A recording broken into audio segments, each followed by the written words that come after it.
Hello guys, welcome back to this channel. In this today's tutorial, I'm going to show you how to create a photo collage using Capcut Mobile.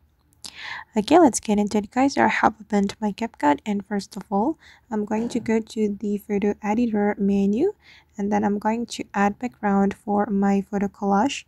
I'm going to use this photo to be my background, and then click on edit. And after that, I'm going to add photos to this background.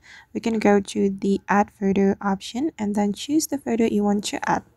For instance, I'm just going to add this photo. Okay, just like so. And then I'm going to add more photo. We can click on add photo again and then choose another photo from your device. And you can design your photo collage as creative as you can guys, and this is just for an example, so I'm just going to make it quick. I'm going to choose this one just like this. Wait, I'm going to switch the photo. All right, and you can also add sticker or maybe emoji to your photo. It's up to you.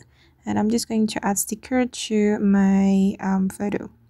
I'm going to add, for instance, this one. We have to download this sticker before we add it to our photo collage. I'm going to place it right here. And then for the next sticker, I'm going to choose this one. Okay, I'm going to make it cute. Okay. Okay, and I think it's enough guys, and that's all the way to create a photo collage using Capcut Mobile. I hope this tutorial will be useful for you. Thank you so much for watching and see you in the next video.